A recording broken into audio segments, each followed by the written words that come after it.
This video is brought to you by Miniature Market. Thousands of board games, miniatures, and paints. Discount prices at Welcome to the Review miniaturemarket.com. Corner. Today we're going to talk about a game that we finally got painted up and played not too long ago. So we're not going to show you all, explain how gameplay works and stuff like that. We're going to talk a little bit about that. But if you really want to get a rules explanation and see how the game plays, be sure to check out my channel. We did a live playthrough with Mike and Janice, and we had a great time. We explained the rules, we taped it, and we played it live, and everybody had a great time. But the game we're going to be talking about today is Dark Souls. What do I really think about it? Well, there's only one way to really find out, and that's to get my opinion on it. This is a game that I was just absolutely unfamiliar with.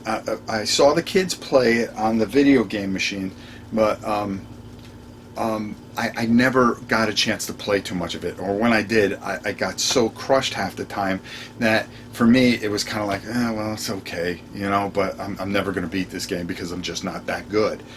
But seeing all these miniatures, and let me just tell you, these miniatures are absolutely gorgeous. I really am thrilled with the quality that you get.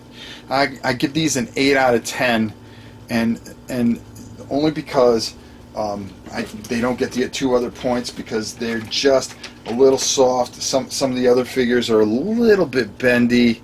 It's not GW quality, but it is the closest thing. Matter of fact, it's actually almost as good, and we really had a great time painting these guys up and getting this together. This is a great game. Now, what happens here is that you basically are going through these squares, and I can show you some of those squares very easily and just give you a feel of what's going on. Now, these squares here are all connected, and you have a starting camp. Certain enemies will come out on certain color squares. You know where they're coming. You can go on any other squares. Now, there's a whole bunch of stuff that goes on as you're trying to take those out without dying, because when you die, you have to go back and you have to use some of your soul power so you can come back to life and give it another go.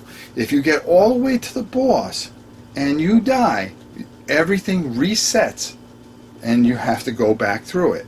In the meantime, once you complete a board, you can keep on going through and knock things out. You will attribute and you will get a certain amount of soul power, and what that will do is allow you to buy armor. So you'll find different types of loot. There's treasure chests where you can get more loot, but your attributes control how that all works, and that really sets the difference. Now again, like I said, these figures are just unbelievable. So when these things are roaming around, and they're quite powerful, and you can die very easily from these things, and it's just an amazing game.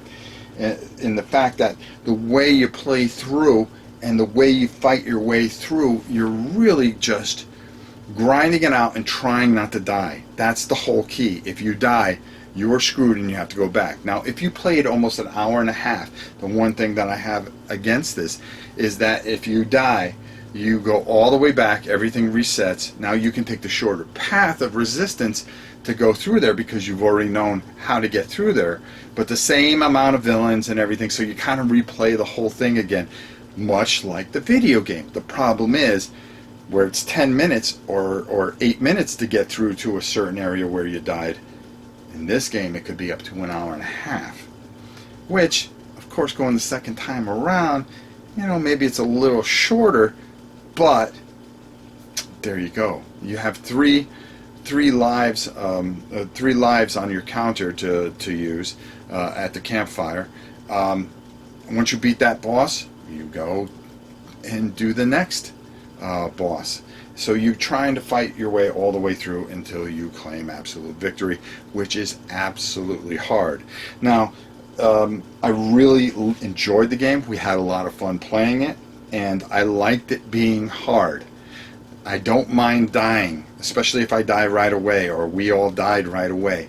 I think the only negative I had is that if I got to the end, died, and had to come all the way back and restart, I think we would have just quit then. That's kind of how it would go. You would just pretty much almost go, oh, no, we're not going to do this again. Unless you have an entire Saturday where you have nothing to do, and this would be a perfect thing to do.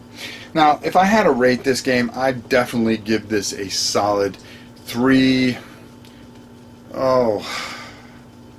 I'd say 3.5 stars, easy. I think it's well produced. It's beautiful. It's true to the video game.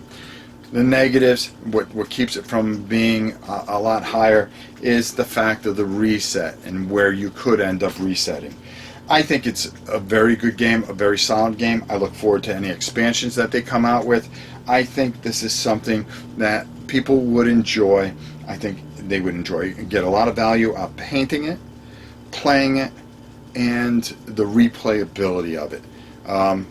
For me, it was enjoyable. Especially if you know the video game, I think you would enjoy it even more. Well, there you go. That's it.